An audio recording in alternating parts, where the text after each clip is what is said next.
out of your mind. Do you want food? Do you want me to heat you up food? Started on time. Do you? Yeah, I'm gonna get some bread in it. Do you want me to get food? On time, Mom. Yes. Made it. Where's your brother? He's coming. I'm gonna get some bread. Okay, bye.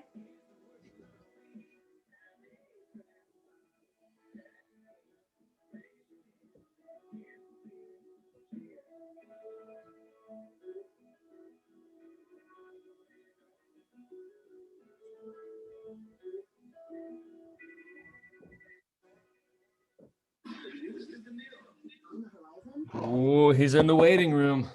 Let him in. He's joining. How's your morning?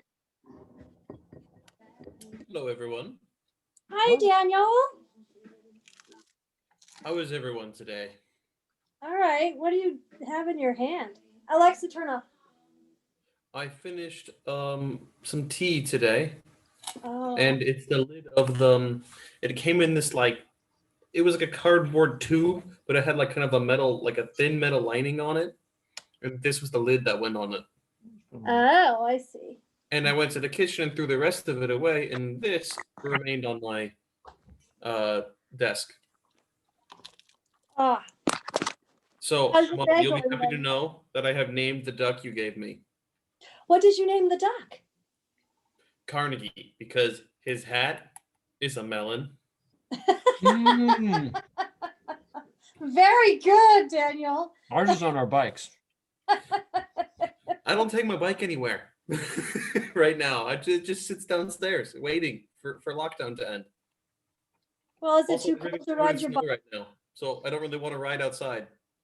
Yeah. What outside? Everything's covered in snow still. Everything's covered in ice rain here. Oh, it snowed? It snowed on like Tuesday here, and it hasn't gotten above like 28 degrees. Wow. It's been pretty cold. At least it's pretty. Oh yeah, it's great. Like even Yeah, the houses will have snow on the roofs. That's how cold it's been. Yeah, at the back of my deck. I should take a picture. Well, anyway, I have like little icicles forming all along my rail on my deck. Ooh, nice. Just move your video camera, Mom. Let's see. No more icicles here. The sun melted them enough. We can't really see that well. Yeah, look at the table. You can see them. Oh yeah, look at the table. Oh yeah, wow, that's really cool looking. Hold on, let me see if I can go outside and not kill myself. Yeah, it's icy, Mom. Don't do that. It is very icy. Why? See? Here, That's look, very I cool. think we're gonna get our CSA today. There's no way. Oh no, you're not. You don't need to go out in this. I told you I was supposed to go to lunch or dinner in the igloo, but we're not going out in this. Wait, you're supposed to get dinner somewhere, like in a restaurant? No, Thank you, Daniel. Thank you, Daniel. it's not in a restaurant. It's in this little. It's called an igloo, where you have your private disinfected little igloo. That a server walks in and out of. Probably. It doesn't matter if I'm After going. serving other people. All right, to make you guys feel better, I'm going to text them right now and say, I'm not going. It's freezing rain. Yes, that's the reason. I say over here where I can't even get a haircut. Cut your own hair. Why can't you get a haircut? Because all the hairdressers are closed. Can't That Anna open give up- you a haircut? Or Anna? Well, no, then I don't have clippers. Like, look at the back of it.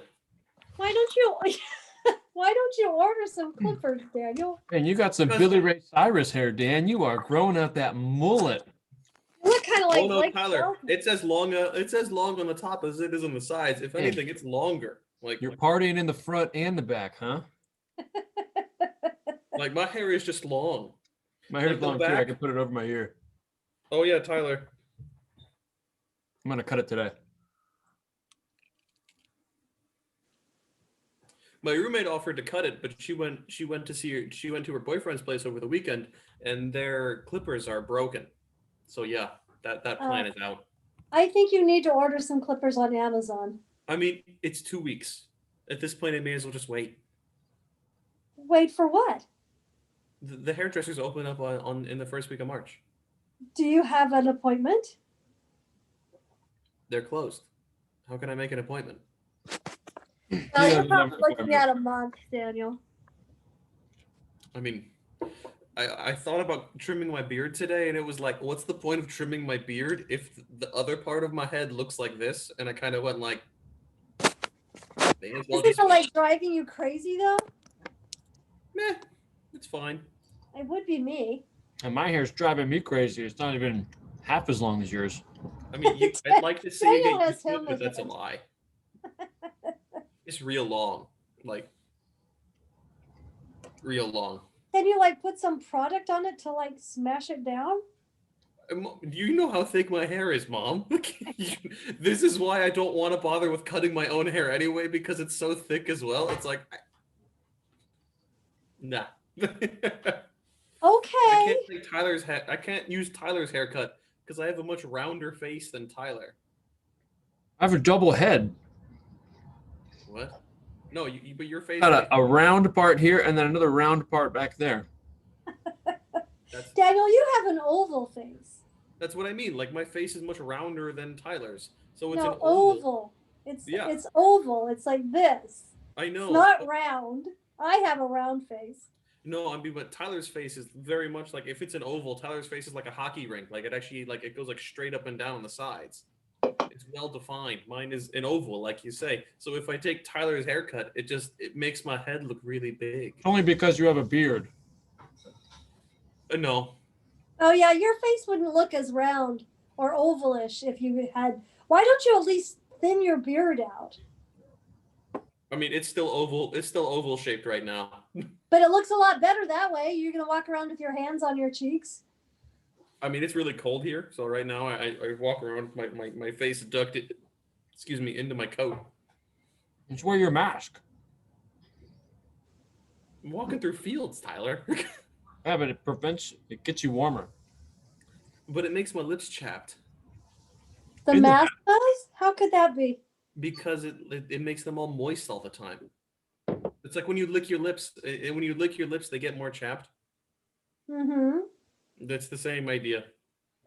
Oh. Fake news. Okay. But yeah, I got a new monitor today though. What was wrong with your Vertical old? monitors? No, okay, so my old monitor, the one that I had vertical, was if you would lean to the side, the pixels were kind of like deep down, if that makes sense. And if you would lean to the side, you wouldn't be able to read anything. So if you sat at an angle to it, you couldn't read it at all. So it was unusable. So I bought a new one. Was it just because it was old or something? It was old and it was cheap. I mean, the monitor is 2.5 years old, and it was a cheap monitor when I bought it. It's probably worth maybe $50 now, if that puts it into context.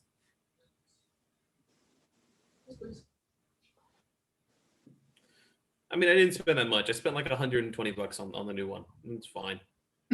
Triple monitors, huh? No, just two. Well, okay, if you count this laptop, yes, 3, but normally just 2.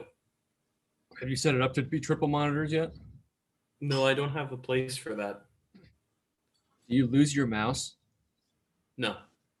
I lose my mouse all the time on one. I need to Dude, keep it just straight move on two. Just move it around a bunch. Oh, I Move have it two all the way to monitors. one side, and then you can find it on the side. Yeah, but what if I need to go somewhere on the other side? Well, then you know where your mouse is. Yeah. No.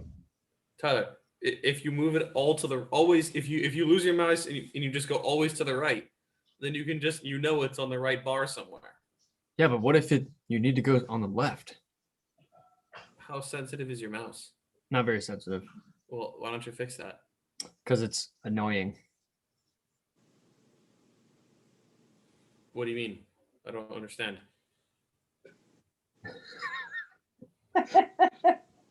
Anyways.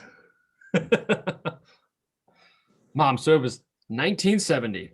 1975. The year was What? 1975. When did you go to the army? 1975. Yeah. Remember?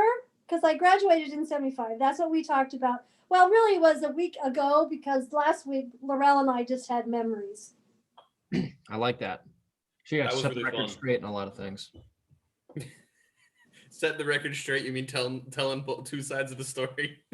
Yeah, I like that a lot. Okay, so we're going to talk about the Army. Yeah.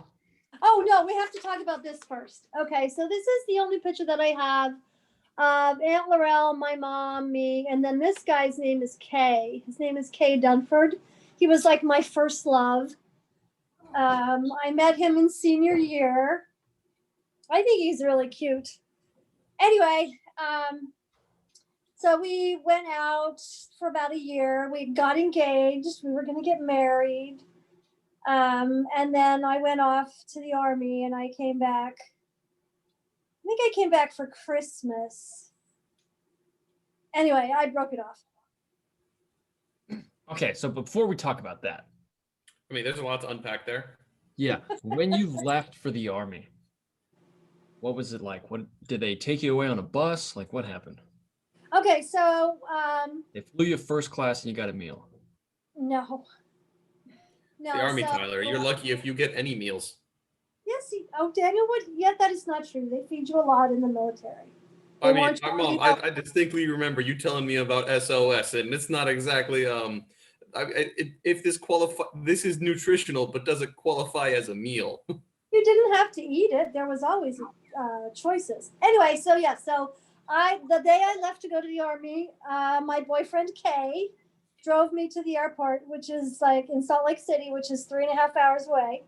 So I said goodbye to my family and we hopped in his pickup truck and off we went. And he dropped me off at the airport. I got on a plane and I flew to Atlanta because I was going to go to Fort McClellan. I had to report to Fort McClellan in Alabama. So my direction was that I would get off the plane and I was supposed to go to a specific area where, I was going to meet this sergeant. I can't remember his name. Anyway, so I got off the plane and I found it and everything. And I heard this man yelling at a bunch of women and they were all just kind of looking at him. And he was, I think he was a sergeant. So he had on he had on fatigues. And he was this huge black guy, big. He was probably over 6 feet tall. And so I told him who I was, and he said something, but I think I told you I can't understand anybody from the South, even now. But back when I was 18, first of all, I had never ever seen a black person in person. I'd never heard anybody from the South speak. It was like I was in a foreign land. And he was yelling at me to do something, and I had no idea what he was saying.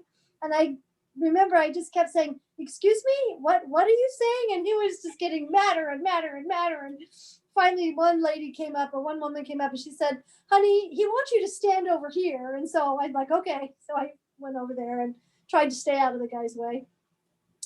And so there was probably,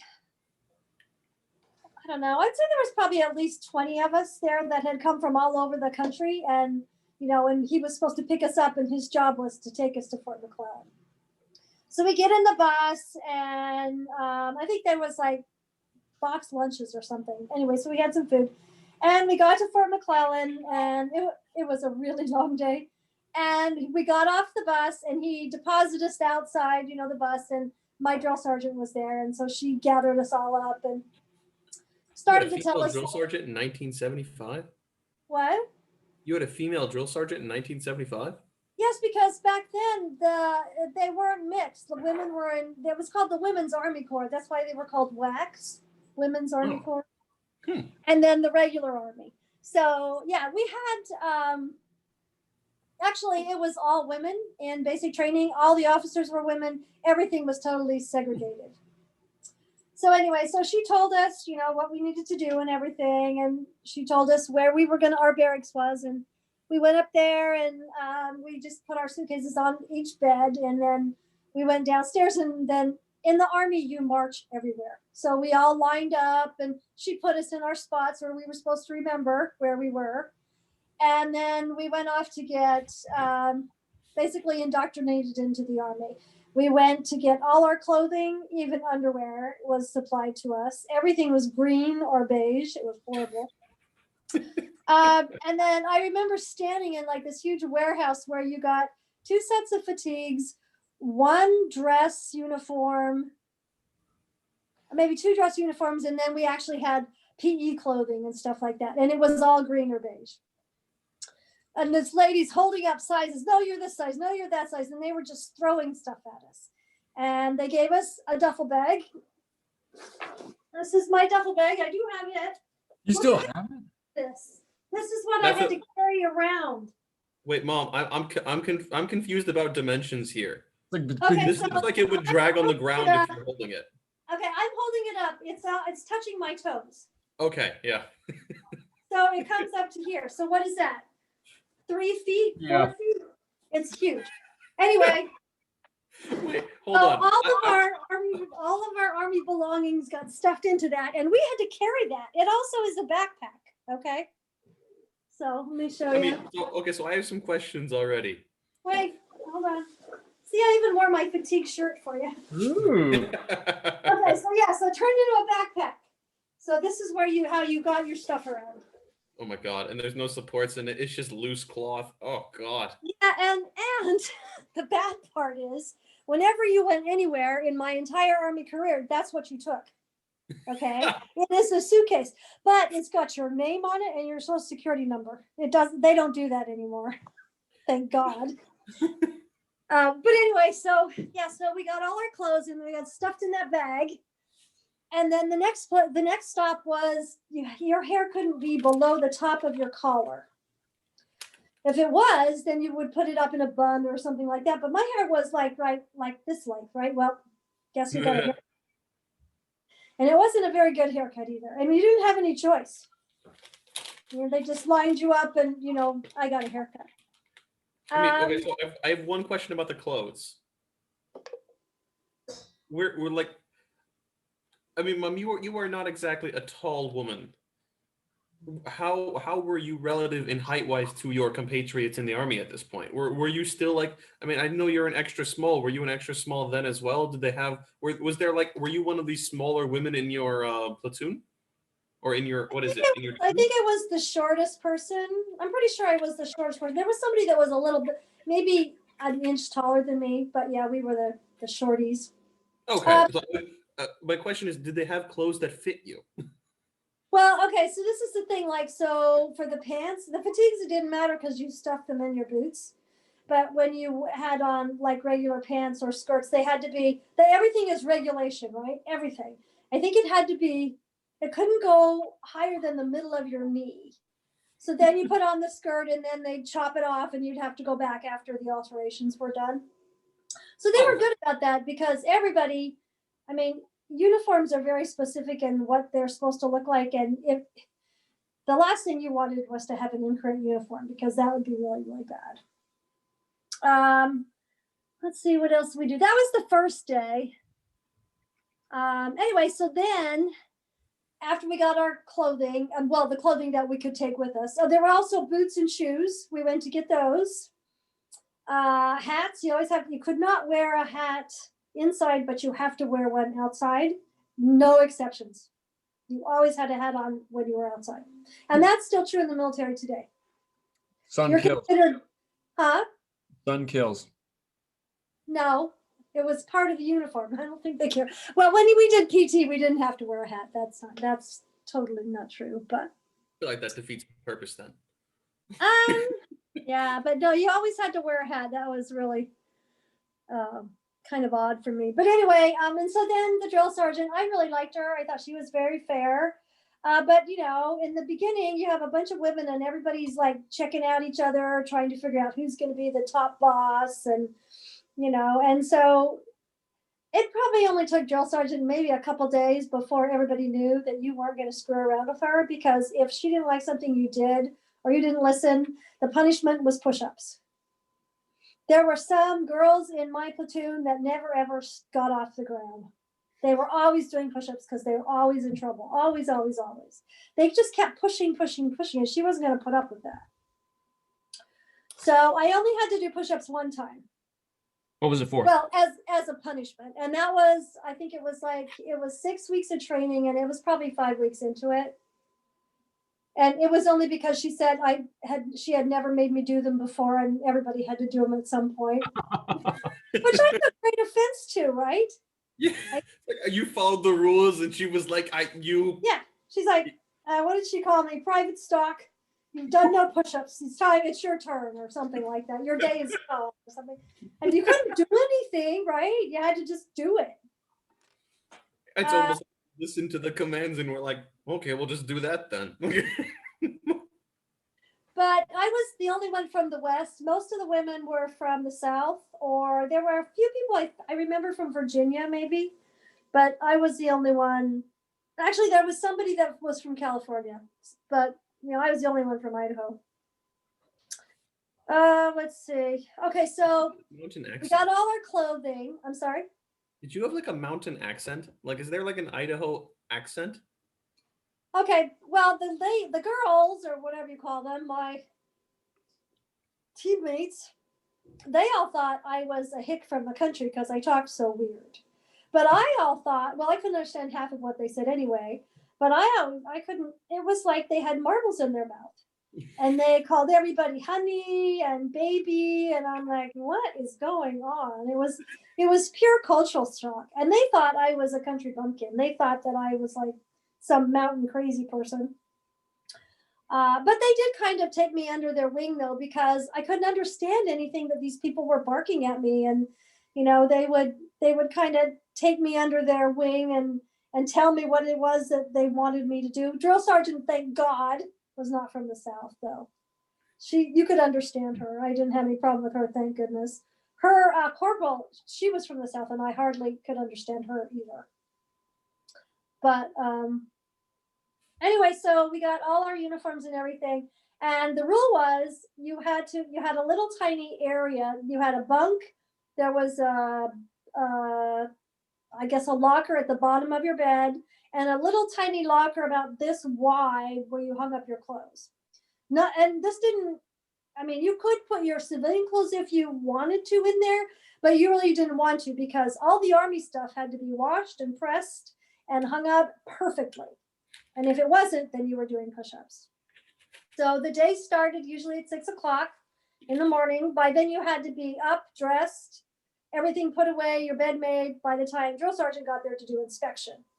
And I've told you this before, your bed, you had to be able to bounce a dime off of your bed,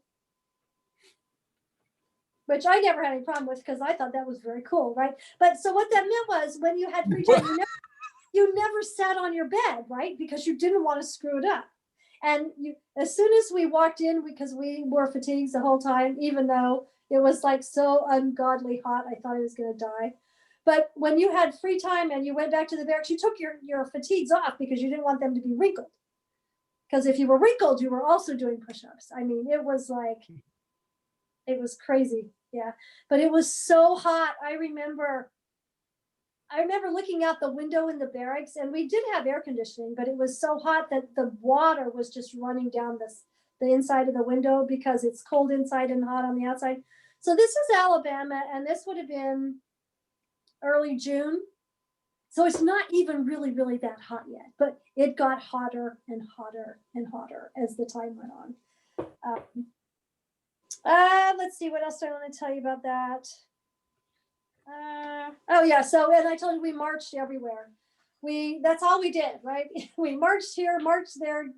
We would march to breakfast, and I loved going to the mess hall because that's the other thing. We would have mess hall duty. Everybody did a duty, right? So, but I like going to the mess hall because there was so many different kinds of food there.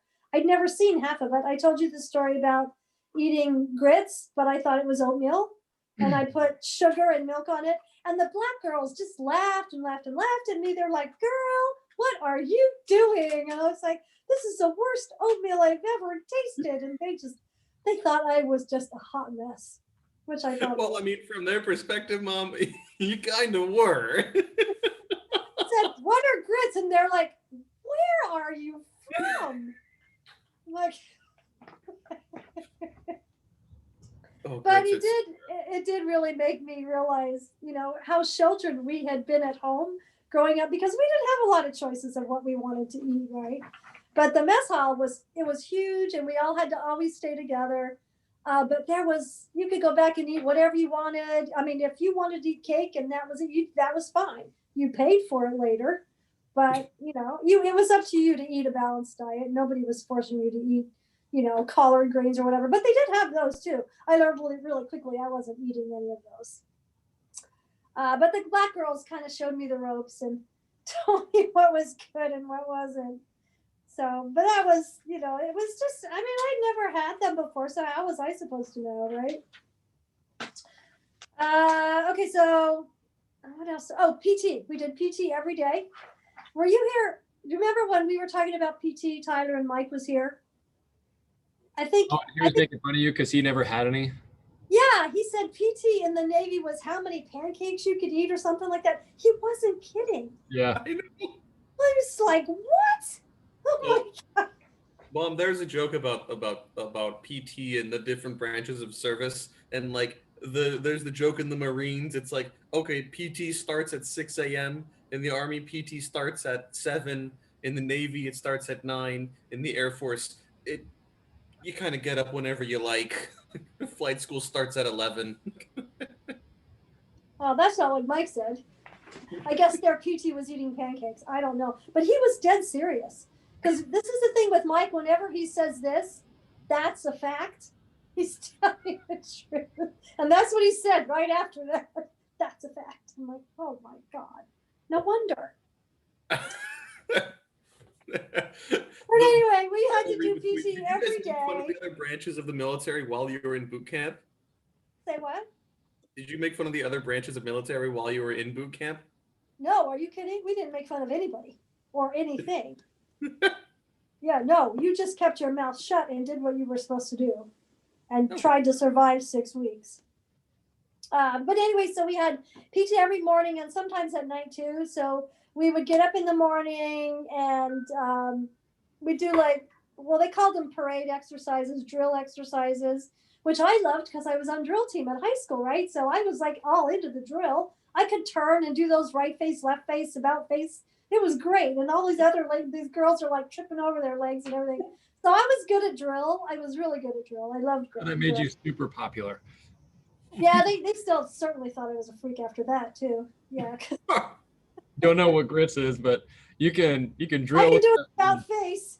And I never got called out on mine because it was good. It was right. I wasn't tipped over. So you have to do an about face and turn 180 degrees the opposite way of you were. So if I'm facing you, you have to move your foot out and flip around and be in the exact same place you were. You're just backwards now. You would be amazed how many people can't do that. I loved it, but anyway. So yeah, I wasn't I wasn't endearing myself to anybody. And it wasn't my fault though. I didn't know. I thought that was a fun part. I mean, I'm imagining this going on and you doing these drills and you're the drill sergeant looking directly at you like towards the end of this being like, I'm gonna find something wrong. I'm going to. Just one day she asked me, how do you know how to do that? And I told her and she just laughed. I think she kind of liked me after that, because she would like joke around and she never ever yelled at me. But anyway. You're the only person I've ever met to leave boot camp and go, oh, the worst part was the heat. Oh no, I haven't told you about all the bad parts yet. I was gonna ask. Yeah, keep going. Okay, so anyway, so PT, we did PT every day. And you have to remember at this point, I still smoked at least a pack of cigarettes a day. So PT was, we'd run 3 to 5 miles, in the morning, and then we'd do calisthenics or whatever. And the big thing was one of the things to pass basic training was you had to run 2 miles in a certain amount of time, depending on your age. And I had to run 2 miles in 15 minutes, 54 seconds or less. And I had to do at least 42 push-ups. It's faster now. I'm sure it is. But I'm sure people don't smoke now either. Well, Maybe not. But anyway, so I was really, really stressed about that. So whenever I had any free time, I was always running because I was so afraid that I wasn't going to be able to run 2 miles in 15 minutes and 4 seconds or whatever it was. That's still, I think that's why I don't like running today, because it was so stressful for me. I mean, I didn't like it before, but it was like, you must do this. And there were people that didn't pass the test and they didn't finish. They went back to remedial basic training. God forbid. But anyway, so let's see. Oh, the other requirement was the obstacle course. Yeah. So the obstacle course you had to crawl under barbed wire. You had to climb up a straight fence, like a straight board fence. All of it, huh? I'm sure the second one was hard for you, but not the first one. But we also had packs on our back, like the one I just showed you. And it could be, those things could weigh anywhere from 40 to 50 pounds. But you didn't, when you went through the barbed wire, you put your pack and you took it off and put it in front of you. So you could actually go through the barbed wire. Let's see. The thing about the obstacle course, going up that straight thing, that's really, really easy once you get the hang of it because you have a rope. But it's amazing how many tall people don't understand the concept. Because they've never had to do anything like that. They've been their whole life. They don't have the ingenuity figured out yet. Well, a lot of them are city people, right? And, they didn't hang out in the country like, climbing trees and doing all that kind of stuff like I did. But the one thing that the obstacle course, one of the things, basic training teaches you this is the whole thing was nobody passed the obstacle course until the whole platoon did. So if you were okay and you made it through and somebody was having a hard time, you went back and you helped them, which wasn't a good thing because they didn't like that, But we all wanted to pass the obstacle course, so we did what we had to do. I mean, I don't know how you could be upset if you don't finish until everyone finishes, and then you go back and help someone. It's like you're sending two different messages here. Well, it was interesting thing too, because a lot of it's not just the barbed wire and it's not just the straight climb, but there's also mud and water. And I was amazed how many people didn't know how to swim. So they were afraid, that they were going to drown, and people are yelling at you, because you got to do it in a certain amount of time. And so there were a lot of people that were very, very stressed out about the obstacle course. So probably one of the things I loved the most was Rifle Week. And because finally I was in my element, right? I'd been around guns my entire life, not just pistols, but big guns, right? And I loved it. It was so much fun. We had M16s and they had a switch. You could turn them into an automatic weapon, which was also a lot of fun. But anyway, so you had to break it down, clean your weapon, and put it back together. And I think it was something like a minute or two. And I was really good at that too, because there's a trick, right? You take out one and then all the other pieces just come out and you remember where they go. And anyway, it was kind of like stacking the cups, Taylor. Yep. It was like a game. I loved it. I had such a good time. And that was all part of Rifle Week. So Rifle Week I loved Rifle Week too. So the first week, the first day, they line you up and they, everybody shoots. And then the instructor figures out he was the only guy that I ever remember being in basic training. But he figures out, your skill level or whatever. And then, he watches you because it's his job to make everybody at least qualify, because you had to qualify. That was the other thing, you had to qualify to get out of basic training. So, but I had such a good time. I think because I could probably break down the weapon fast enough or whatever, and because I was a pretty good shot, he liked me enough that I got picked to set up all the targets and dole out the ammo, which is like a super big responsibility, because you had to count it all up and everything else. And so the good part about that was that I got extra time to shoot. So anyway, so at the end, let's see, where's my little thing? So at the end, I qualified. I was a marksman. There's my little marksman medal. Yep. Looks pretty dirty. It needs to be polished. Great job. Yeah, I know. I'd Come be on, doing Mom. push-ups for that, right? How are you letting your medals not be How many polished? push-ups? Yeah. I'd be doing push-ups for that. What else do I have in here? Let's see. Oh, you want to see my dog tag? There's my dog tag. It's got my social security number on it, that I'm a Mormon. I can't really see. Makes sense. I mean, can't all those see? things. That's the point of Just dog tag. Angle. Change the angle of it. It's not going to help that much, Tyler. It's very shiny, huh? Yeah, that's the problem with it. You can't. It's one of those things you can't really read because it's punched into the metal. Yeah, for years I carried this around on my keychain. And thank God, just before my car was broken into, my purse got stolen, I had taken it off. Yeah, Because it had that's a my good social thing. security number on it. Anyway, let's see, where was I? Anyway, so I qualified for marksman. I think there were only 2 people in the whole platoon that qualified for that. I think when I told my dad, that was like the proudest he'd ever been of me. That I had marksman. But that it went way too fast because I loved it so much. We learned how to shoot on your stomach, and then the automatic setting is very scary.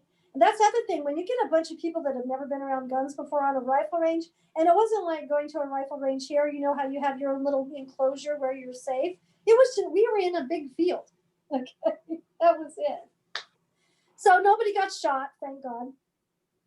So, but that was fun. I loved Rifle Week. It was a lot of fun.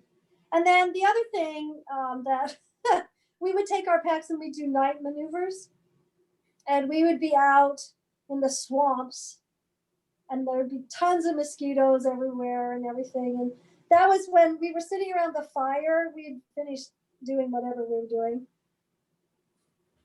And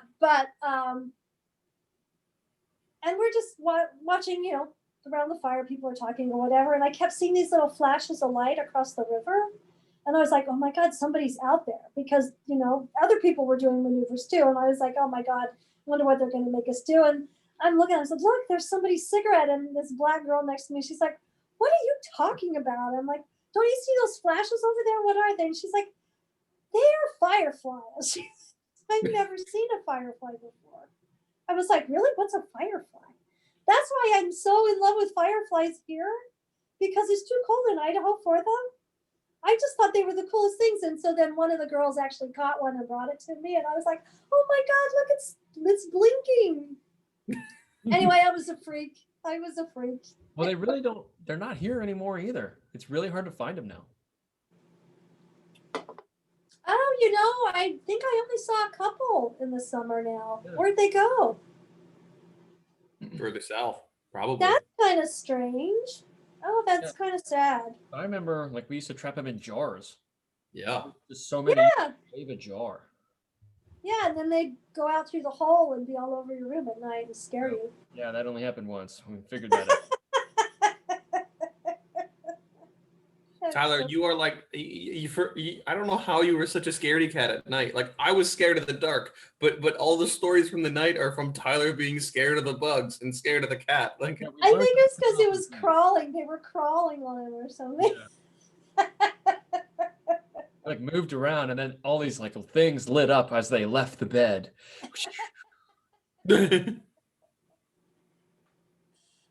No, I think that, yeah. Well, if you can survive your childhood, Tyler, you can do anything. Yeah, looking back on it, it's pretty cool. Anyways, so you're catching fireflies. All right, yeah. So, and by this time, the girls had they just kind of resigned themselves that I was like some kind of anomaly in nature or something. And so they did they were nice to me. I mean, you figure out really quickly that you all have to survive together. So even the people that didn't really get along, I got along with almost everybody. They just toughed it out because we were. Daniel, what are you doing? I was looking at fireflies to see why they're appearing. Oh. Okay, but anyway, so then we would do maneuvers and, put all our belongings in those great big duffel bags and schlep them around. And then about, I don't know, it was pretty close towards the end of basic training, we had to do the gas chamber. And the gas chamber was Everybody was petrified of the gas chamber, and rightly so, right? I mean, the name alone. That it really was a gas chamber. So you had to also, that was like another test. You had to survive the gas chamber. So what they did was you had a gas mask and they taught you how to put it on. And we practiced that a lot too, because if it wasn't on right, you know, bad things are going to happen to you. So we put on all our gas masks and we go into the gas chamber, all of us together. And we have to stand there and wait till they call our name. Well, my last name ended in an S. So I was there for quite a while. And so you're standing there, and you can actually feel it on your skin. It like starts to burn. And you could see there were just waves of it. Looking through, you could just see it was like somebody had glass and it was going like this. So finally they called my name. You have to take off your gas mask and you have to say your name, rank, and your serial number and walk. You're not allowed to run out, right?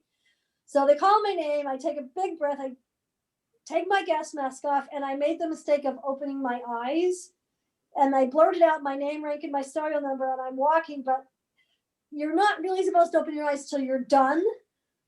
And so by the time I got out, my eyes were just like, oh, they burned so bad. They were bright red. I thought I was going to die. I did probably breathe in a little bit of it just on the way out because my lungs were bursting, and it was, I mean, people were throwing up, and it was just, everybody was just so relieved that was over. Jeez. But that was pretty traumatic too. There were a lot of traumatic things, you know. I mean, yeah, that's actually literally life-threatening. Let's see what else. Well, and I think, you know, the reason why we had to do all those things is, first of all, it teaches you trust in the people around you. You know, that the people, you're not just in there by yourself, that somebody's going to be there. None of the supervisors, but the group, those of us as a group. So it taught you how to be a team player. So let's see, what else do I say here?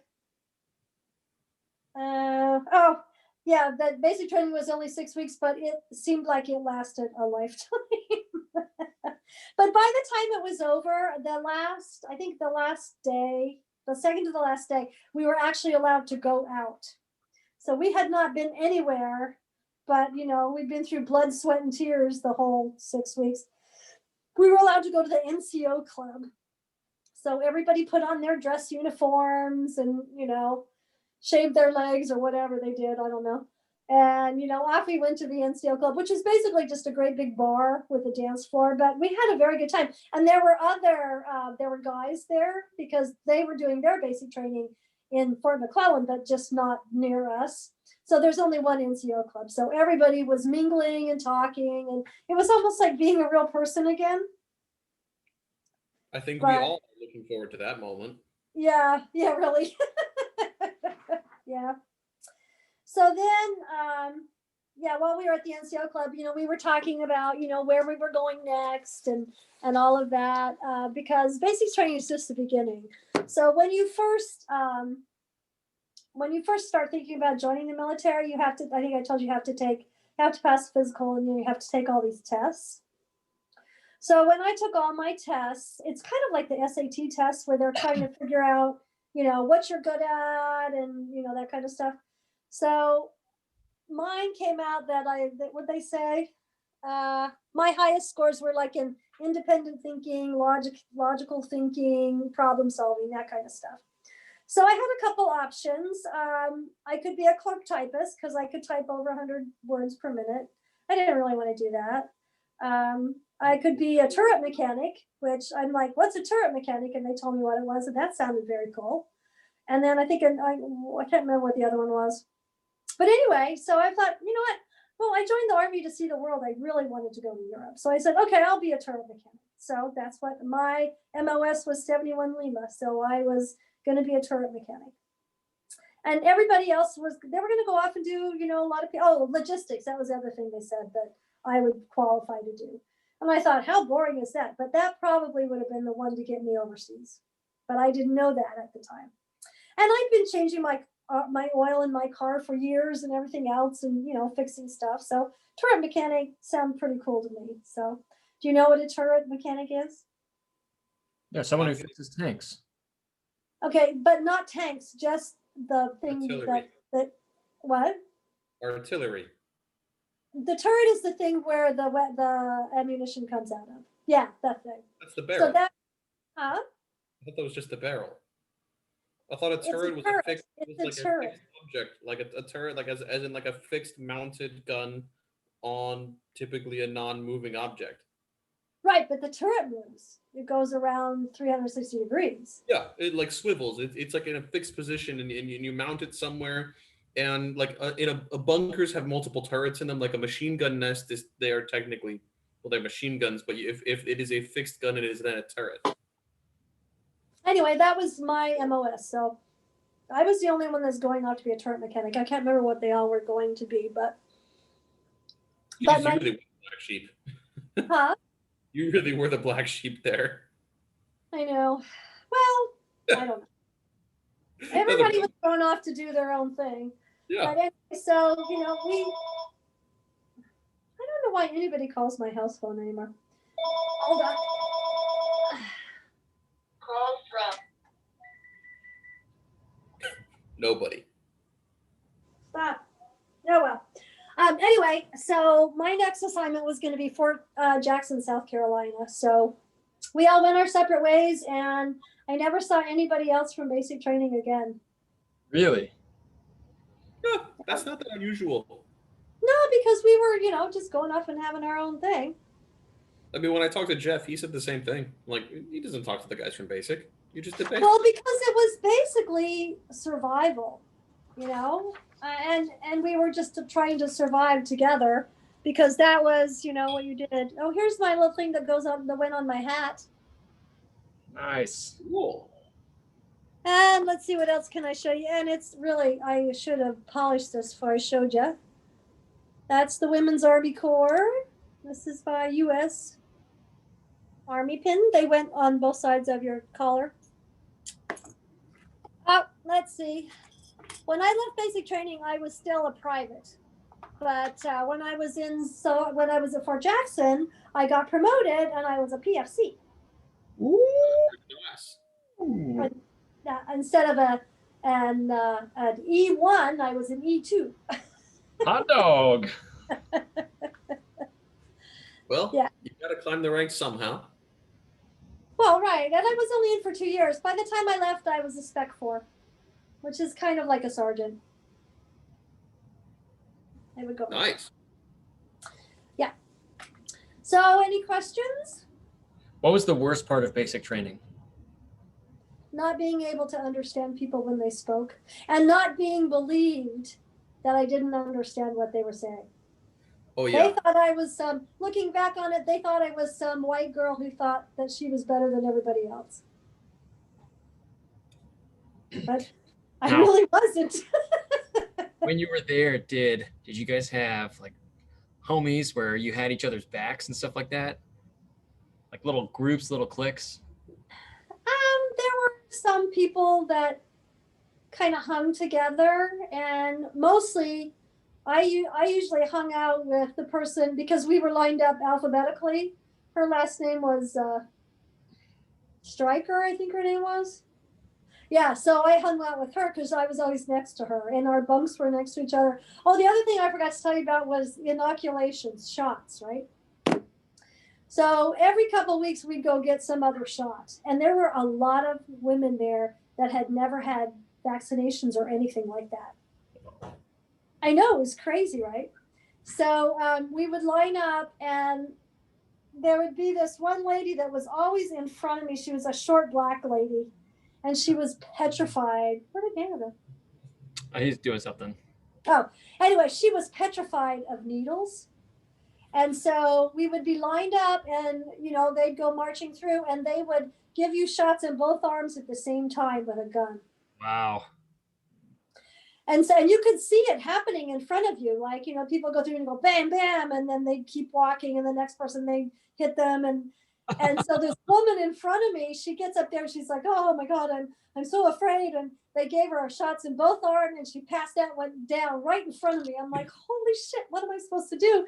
And I didn't know what to do. And the guy just the people next to me that were giving the shots, they gave me shots in both my arms, and they said, pick her up. So I had to like drag her. I was like, oh my God, are you okay? She's crying. I was like, oh, my arms hurt because I got shot. I had to pick you up. Yeah. Oh, that's hilarious. Oh, too. But Okay. we had to do that at least 3 or 4 times during the course of basic training. What did they give you? Do you know? Oh, there were all kinds of things. Tetanus shot, and the ones, I don't know what, probably just boosters for everything. I don't know, but it was so, they were really good, but I hate those guns. I don't even think they do that anymore. I don't think they give you shots in a gun, but it's a fast way to do it. Maybe the military still does. I don't know. I mean, I'd be surprised if they don't just use the regular needles, because like, when it's like when you put everything in, because the needle retracts at the end of it, and then you just put it in the box and it's safer. There's no exposed needle. But the guns weren't like that. They loaded those things up and they didn't quit. They didn't stop. They hit you in your arm. The next person came up. There was the same gun. They hit you in your arm. Jeez. I know. So yeah, I forgot about the shots. Crazy. So, Absolutely but crazy. I think that's probably common though, because you don't really have time to make really close relationships because it's survival, and it's only 6 weeks. So You're not chatting a lot, I don't think. Well, no, and there was also, you had to study and read up and things like that. But I have a kind of an unrelated question, or a question towards when you joined. I mean, when you joined was kind of right at the end of the Vietnam War, right. and so And it wasn't a very popular thing to join the military then, which is why there were a couple of reasons why I joined the military. The biggest one was to get away from my father. But it wasn't a decision that I made lightly. I told you before, there was no money to go to college. My grades weren't that good. But then the more I thought about it, it was the end of the Vietnam War. There was there was never a draft for women. Mhm. Okay. And it was not a popular thing to join the military, and the military knew that. That's why I joined the military. My tour of duty was 2 years. I have full VA benefits. I mean, it was like a no-brainer. I thought I can do anything for 2 years, anything, and I'm still reaping the benefits. I mean, I bought 2 houses on the GI Bill. I went to school under the GI Bill. I should have finished school under there, but life happened. Anyway, but it wasn't a decision that I made lightly. And the other thing too is that I wanted to see the world. I wanted to get out of Bear Lake, because I figured, even though it was beautiful, and I look at the pictures now and it still continues to be beautiful, but there had to have been something else out there in the world for me to see besides that. So I kind of want to latch onto that last bit there. And in reference to Laurel specifically, do you think that you leaving kind of spurred her to leave as well? Or do you think she left for similar reasons? When did she leave? Oh, no. And Laurel really, after my mom, well, we'll get to that. But she never really left because, well, we can talk about this next time, but we're almost to the part where my mom dies. Okay. Oh, okay. I'm sorry. So, but she stayed, and she just went to college like a normal person. She went to BYU and met Uncle Daryl, and the rest is history. But she took the normal way out. And I mean, to her credit, it wasn't easy for her, because my mom passed away when she was 16. And that, I mean, can you imagine not even having a real father? I mean, not real father, what would you call that? A present father that didn't yell at you all the time and wouldn't let you speak at dinner. And then no mother. I think real father sums it up there. I'm with you. Yeah. So, no, I mean, I think we both really admire Bear Lake. I mean, for what it is. I mean, it's the middle of nowhere, but when you grow up in a small town, it's a different experience than when you grow up like in Annandale, Virginia, where, there's a million people from a million different places. Did you and miss I it? wanted to experience that. Did you miss it when you left? Oh my God, I missed my family terribly. That was the other thing. Okay. So you weren't allowed to call home. You were only allowed to get a letter, and you could write letters and receive letters.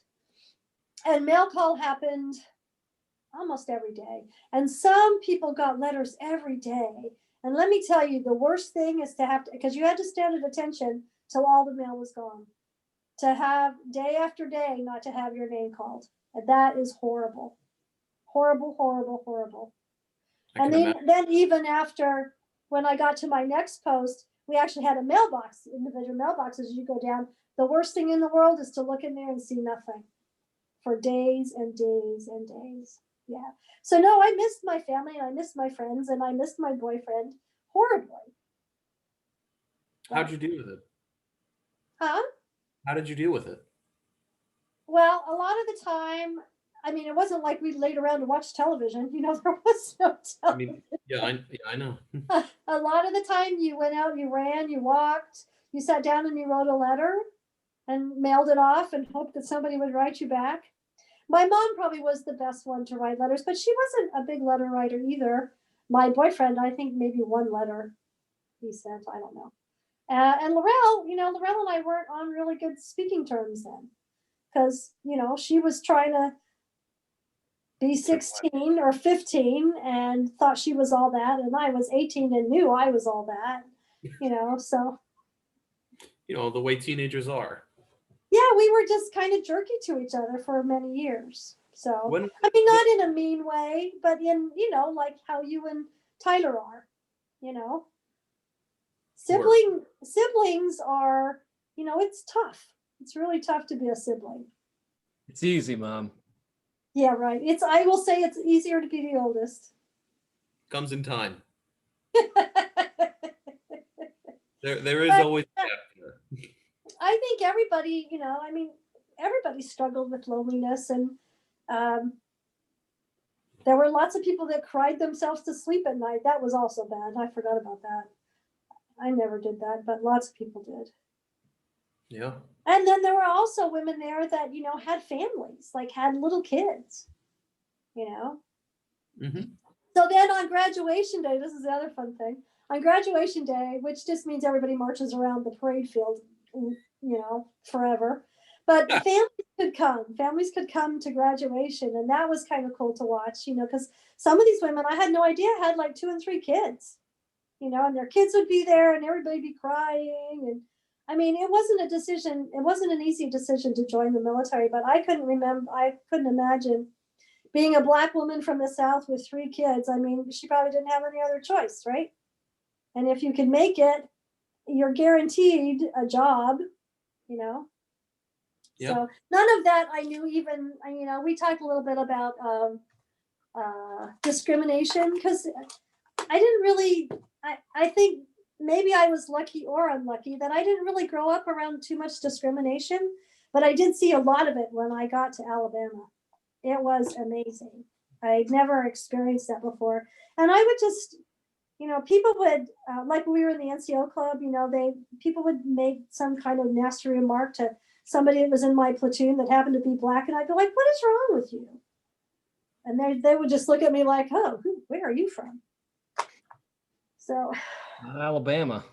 Yeah. So that's why I don't really have a lot of use for the South because I don't think they treat people very well. Or even the North. I mean, look at Virginia, right? Virginia's pretty much South, except for where we live. Well, not Northern Virginia. Well, I mean, Richmond was the capital of the Confederacy. South. There's no way we're the South. Yeah, but for Northern Virginia, even if you go, Daniel, if you compare Northern Virginia to even Lake Anna is South. There's like all kinds of Confederate flags down there, and what is that? That's an hour away from here. I mean, like Richmond is what, 3 hours from the Beltway, we'll say. 90 minutes. No, Richmond's about an hour and a half.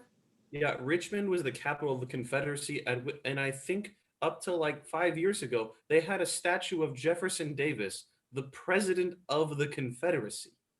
No, it's still there, I think. Yeah, that's even worse. No, because there was this great big thing because in Richmond there's this old neighborhood and it's lined with all these trees and in the middle of the road it's like a big park and at the end is that statue. And I'm pretty sure that's the statue you're talking about. Yeah, I mean that is not the statue of like a Confederate general. That's the statue of a literal traitor. I think they took it down this year. Did they take it down? I'm pretty sure. Hopefully. Oh, okay. Well, that's good. Well, but we have these statues all over the place up here. So, I mean, but one in of the our South, it's named after One of named Katie's after friends Confederate lives general. down there. Sorry. One of What? Katie's friends lives down there, and she was saying that the reason some of the statues aren't down is because they're privately owned. Like they're not owned by the state. They're owned by like an individual person. right. I think is weird, but whatever. Well, mean, they could be that owned by person is like the racist. Daughters of the American Revolution or whatever it is. Those private groups. I don't know, but If Yeah. there was a private group maintaining Confederate statues, they're celebrating the cause of treasonists. That's by the letter of the law. That's exactly what they're doing. There's not like this is a black and white issue, both literally and figuratively. I didn't actually mean to make that pun, by the way. That just happened accidentally. But yeah, I was just curious about this, about the atmosphere of boot camp, not in, like in the not just the physical but the emotional sides of it. right. Okay, Mom. So you graduated from basic training, then you get shipped off to North Kakalaki, No, it was South Carolina, South Fort- Kakalaki. All right. Fort Jackson, South Carolina. And what So happened? you went. Oh, That's so keep going? Okay. All Well, right. this So, year is still 1975. We haven't gone anywhere. oh, that's true. That's true. Okay. So we'll make Fort Jackson pretty quick. So No. I had a lot No, of jobs. wait. Time out. I lied. Boyfriend time. What happened Oh, when you got boyfriend. back? Say Wait, what? that was probably after Jackson. what happened at the after. Yeah, no, that was after Fort Jackson because I would have got to Fort Jackson. Oh yeah. So it'd be May, June. I would have got to Fort Jackson around July, middle of July, and it was hotter than hell. It was hotter than Alabama. Oh my God, yes. Tyler, it's July in South Carolina. Although it is a little bit north, it's north from Alabama, but it was so hot. I remember we actually had I had one roommate, so it was kind of like a college kind of thing, where we still didn't have our own bathroom. We had like the big, crazy, whatever they call those bathrooms. But I just had one roommate. I'm sorry? Communal bathrooms. Communal bathrooms, yeah, disgusting. But yeah, so the next assignment was basically just how to get used to Army life, and everybody had different jobs while you were there. But my roommate and I can't remember what she did, but we had a lot more freedom. So we had jobs that we do during the day, but then we didn't have, we had free time. So we would go into Charleston, which I loved. I loved Charleston. It is such a fun place to go on the weekends. We'd spend a lot of time in the bars down there and dance and have a lot of fun. But I didn't realize that South Carolina had huge, well, it cracks me up. They call them palmetto bugs, which is a nice word for a cockroach. Oh, It's actually the state bug. No, it's not. It is. Why If would you they- go to visit Bob Fitz or Gina Fishman, the town where they live, they have a huge statue of the state bug. It's about this big, the palmetto bug, which is a cockroach. But anyway, so one night my roommate and I had gone out to get pizza, and we just brought it back and we put it on like the radiator, which wasn't on because it was summer. And I got up in the middle of the night to go to the bathroom, and I stepped down and I stepped on this biggest cockroach I've ever seen in my life. That was when I learned that you don't bring pizza back to your room in the South and not put it in the refrigerator, because the pizza box was filled with cockroaches. Oh, And then the one that I stepped on was it was probably this big. It was disgusting. Oh, that's terrible. That's terrible. that's terrible. What But state one has of a my, national bug? What state has a state bug? Why would you I take the think actually most states, I think, do have a state insect. So I this reminds me of something fun though. Do you know what Scotland's national animal is? A sheep. Nope. Tyler, do you want to take any guesses? Pelican. It's an animal, not a bird. It's a unicorn. That because they drink so much, they can see you. Scotland's national animal is the unicorn. I'm Is it sure. really? I'm sure they accidentally let that go to a vote, and the people got a hold of that. I'm Oh sure. no, I'm pretty sure this was. I'm pretty sure that some Scottish guy in their parliament or whatever did this as a joke, and everyone went like, you know what? That's hilarious. Let's do it. Their national flower is a thistle. But the thistle's a very pretty plant when it blooms. It's It purple. also is stabby. Well, don't touch it. Sorry, just some little fun tidbits to throw in after this disgusting imagery of the cockroach in the pizza box. Unicorn state animals. But while I was in South Carolina, I did see a lot of crap. What's the word? Discrimination. Yeah, especially like when we would go out. There was the other thing about South Carolina was the Rangers also trained there when I was there. So I met a bunch of Rangers, and I was this close. I almost became a Ranger. Why You didn't almost became an Army Ranger. Mm-hmm. why I didn't- was. The Army Rangers are like the green. Like, isn't that like one step below a Green Beret? No, well, they're the first line of defense. They're the ones that jump out of airplanes and land behind enemy lines. But anyway, so I met this guy, and he was a Ranger, and he almost convinced me to become a Ranger. I was like, I don't know. What happened? I decided I didn't really want to jump out of an airplane. Common sense kicked in. They give Well, you the other thing too is that I'm sorry. parachutes. I know, but it's not just jumping out one or two times. Everybody I've met since then, like you're my talking friend about airborne Terry's Rangers. husband, their back is so screwed up because you jump like 6 times a week. You're jumping out of an airplane, and I was like, I didn't want to do it, so If you're I wondering, ended up, huh? if you're wondering, Tyler, in the A team, they're airborne Rangers. Got it. I think it was the 82nd. I think it was the 82nd Airborne. But anyway, he was awesome. He was, yeah, they're all in great shape and everything. But anyway, so I decided I didn't want to do that. So they assigned me to the chapel, and I was like the office assistant. And, because I could type, right? So I was doing that. And one of my Thing you jobs, didn't do. what? The thing you didn't want to do.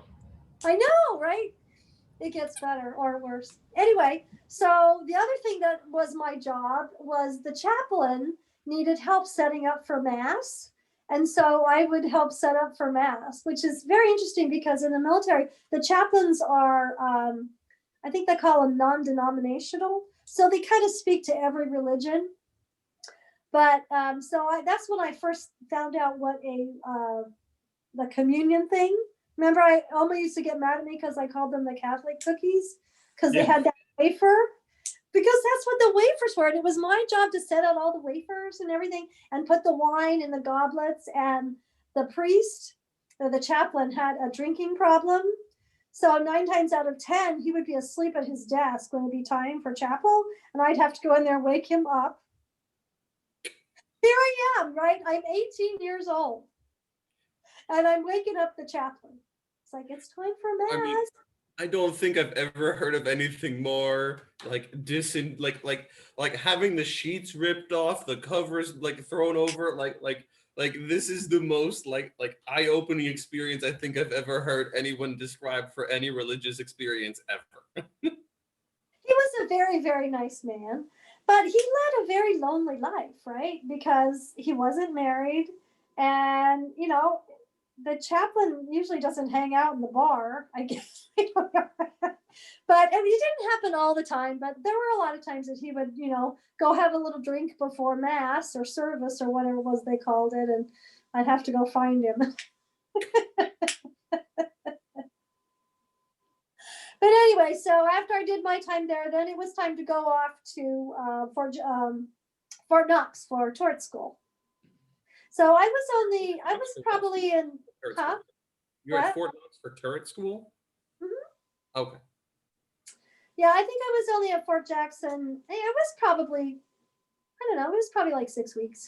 And basically it's just to get you used to military life, like a normal military life, because basic training is nothing. I mean, it teaches you how to be in the military, but military life, you have a lot of free time. You have a job that you have to do. You had duty or whatever every other week. You probably had to, do duty where you had to stay up and make sure that buildings were safe or whatever. But for the most part, it was just like going to college. I mean, you had things you had to do, but then you had free time. So it was a lot of fun. I had a lot of fun in South Carolina, but I hate cockroaches because of what happened to me in the pizza box. And yeah. That tracks. Yeah. But the chaplain was a very nice guy, and I really liked that assignment. I really didn't have to do anything except for type a letter or whatever and, clean up after mass. But then, so after that, then I got on a plane and I flew to Kentucky, to Fort Knox, which I always thought of Kentucky as being, huh? Are you flying commercial or are you flying like Army planes? No, we flew commercial. You had to fly in your uniform, which was great because everybody gave you free drinks and everything. And I was only 18. Aren't you not allowed to drink in uniform? You're not supposed to, but on the plane. That That was the other thing too. Mom. You could go to like the bars on post and they never ever ask you for your ID. Yeah. Mom, fix your camera. What? Fix your camera. You're a floating head right now. Really? What happened? Is that better? Yeah. Oh, I think took the Sat pen down, away. you sat in a slightly different position after the film. No, I took the pen away. All right. So you were getting hammered on planes. No, I wasn't. I wasn't getting hammered on planes.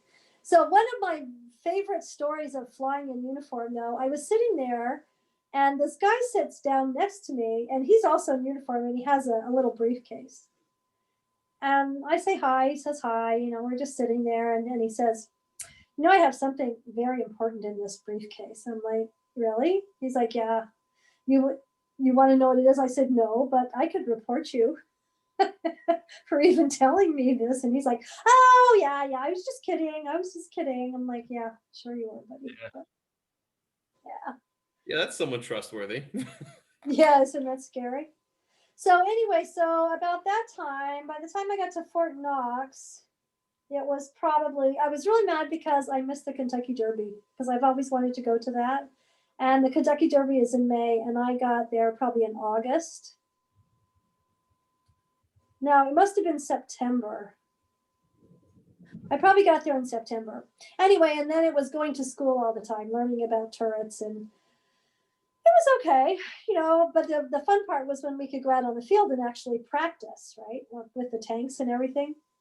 So that was fun. And Load the tanks. what? You ever spend time inside of a tank? Yeah. How do you think you get into the turret, Daniel? No, I know you were repairing them. I didn't know if you were actually loading them to fire them. Oh, no. We were inside the tanks though, but we never got to actually ride in one. It was mostly a lot of schoolwork and book work, and I don't know, Fort Knox to me, I don't remember anything pretty about it. It was like a bunch of yellow brick buildings. Well, I they don't didn't know. take you in to see the gold. Yeah, supposedly the gold's not there. It's just a myth. There. Yeah. I mean, why would they tell everyone where it is? That seems kind of silly. Yeah, that's true. And so I don't think I ever even left the fort because I don't think there wasn't any place to go around there. I don't remember Hey, any place Knoxville's to a nice go. town. Huh? Knoxville's not bad. I don't remember ever going into the town. But anyway, so we had school for 6 weeks or whatever it was. And I was very excited because we were done with school. Everybody passed all their exams and they were giving out assignments, what your orders were going to be. And I think there were 2 women. It was me and another woman, and the rest of the people were guys. And so they gave out all the guys assignments, and we're like, okay, where are we going? And the instructor said, oh, you're going to stay here and become an instructor. And I was like, I don't want to be an instructor.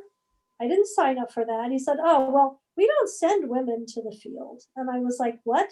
You're telling me this now? I was not happy. So the other woman said, oh, okay, I'll stay and be an instructor. I said, I don't want to be an instructor. And so he's like, well, you need to go talk to the CO. I'm like, okay. So I go and I talk to the CO, and he was this huge guy, very intimidating, smoked a big fat cigar all the time, stuck in his mouth all the time. And he's like, why are you here? And I said, I was getting my orders, and I'm going to stay here and be an instructor. And he's like, yep, that's right. And I was like, I didn't sign up to be an instructor. I signed up to be a turret mechanic. And he just kind of looked at me like, who do you think you are? And but I didn't want to be an instructor, and that had never been relayed to me. And I can't even believe I actually did this. I said, I don't want to do that. And he's like, well, the only thing you can do is break your contract. And I was like, fine, I'll break my contract. Knowing now what I know then, if I would have known that, what I know now, I never would have said that, because basically what I was doing was breaking a binding agreement. But I mean, he said, you're right. They never said anything like that. And I think we were probably the first class that turret mechanics were even integrated, that men and women were integrated. So he's like, all right, let me see what I can do. He took it very well. I don't even know why, but anyway, so I'm like, okay. And he's like, okay, so in the meantime, you can just stay with me in the office and you can just work here while we work this out. So I probably worked for him a couple weeks while they tried to figure out something. And one day he said, okay, whoever decided, whatever, he said, okay, you have two choices. You could be a cook or you could be a clerk typist. I certainly did not want to be a cook. It's all making sense. What? It's all starting to make sense. Yes. So, yeah, go full circle, right? So I said, fine. And he's like, yeah, because, I could type 100 words a minute. So he's like, you'll be great.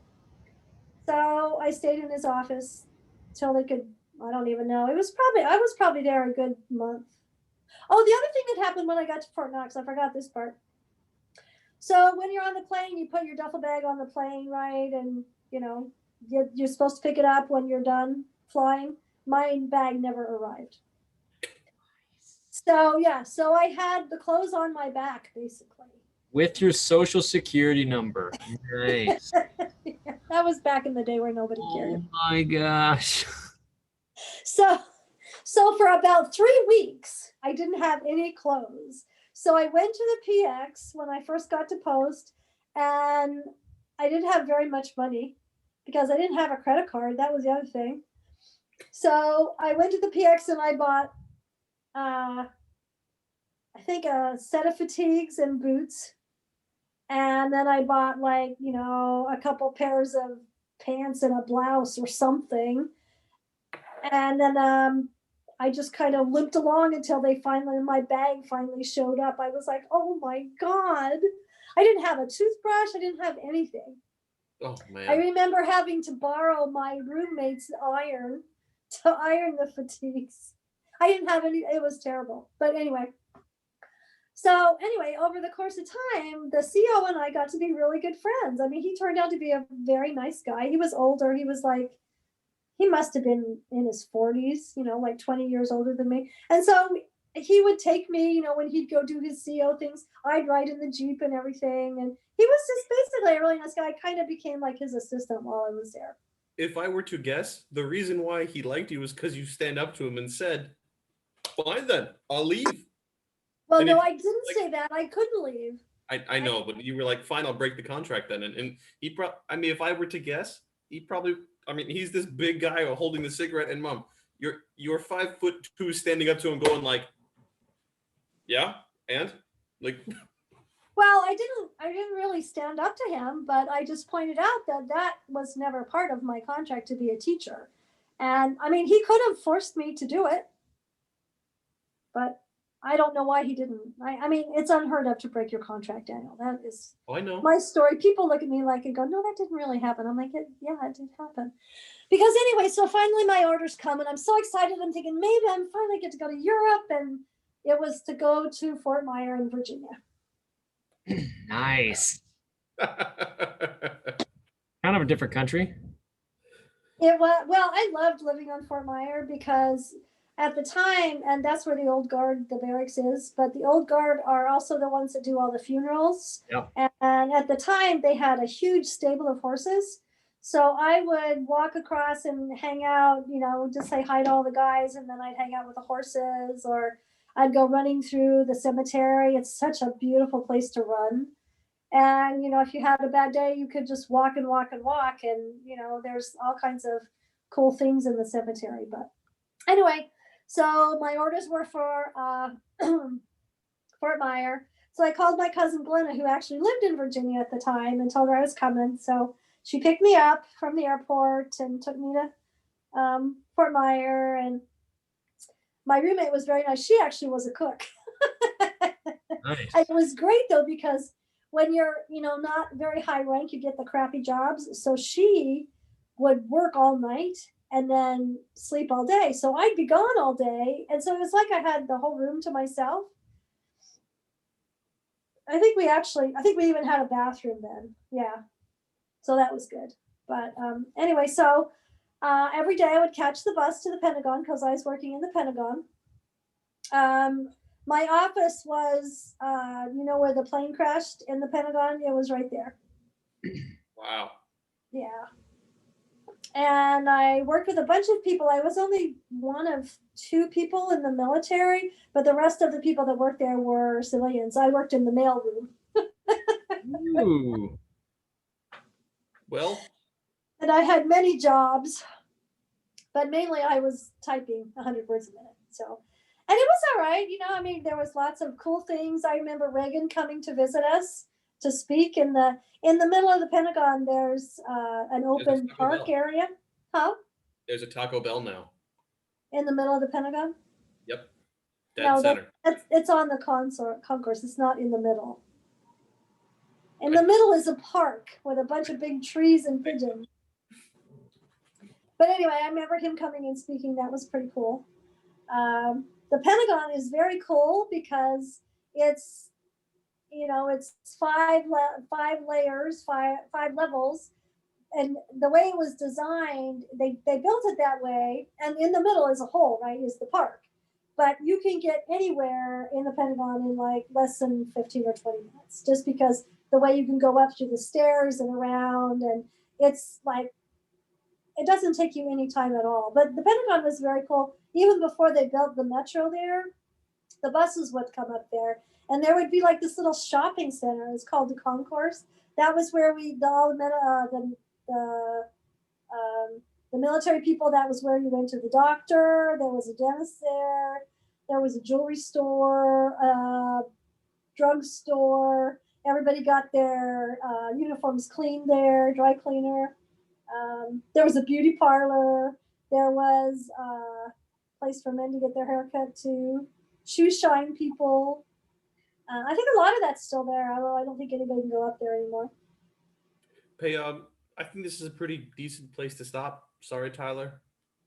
But That's okay. I mean, I do need to cook dinner. What time is it? Oh yeah. Oh, is it 1:30? Okay, Yeah. so we're Also been almost an hour and a half. 75. I don't think so yet. I think we're only in 73 if my math. No, it's 75. No. It's 75. We're probably what did I say? August 75. Okay. Alrighty. What are you making Oh, for dinner, it Dan? might have stopped. Steaks, potatoes, some cauliflower. Oh, that sounds good. Ooh. What kind of potatoes? I don't know. Anna's in charge of the potatoes. Red Oh, potatoes, nice. sweet potatoes, purple potatoes, Yellow potatoes. mixed Sauteed in pan. potatoes, teeny tiny potatoes. Normal potatoes. Potato Okay. wedges. Technically, Tyler, I think they are Salatkartoffeln and they are standard yellow potatoes. Yellow no, potato. well, okay. So in Germany, you rank them in different kinds of potatoes. Like, is the whole thing. Like, I think these are probably the salad potatoes. Okay. I'll send you a picture. Like, they are actually like they're the little small ones. Those are off to the side. There are 3 different kinds of normal looking potatoes. You Like rank normal ass potatoes. It's like You rank potatoes? What are these ranked? no, they're not. They're not ranked. They're sorted Oh, sorted potato. Okay, got it. for different things. It's a thing. Yeah, it's odd. All right, Not guys, gonna I will let you go. All right, I'll talk to you guys later. Hey, Dan. Also, Hey, Dan. drank a whole pot of tea, so I need to run to the bathroom. Daniel, did you get the Bye-bye. email I sent you about tomorrow? Yeah, 1 o'clock, 1:30. It's in the email. What's happening at 1 o'clock? Dad Memories, episode 1. Oh, hey, what time are you guys coming over tomorrow? After Dad Memories. Okay, all right. All right. All Love right, you talk guys. to you guys Take later. care. Love you. Love you guys. Bye. Bye. Bye. Bye.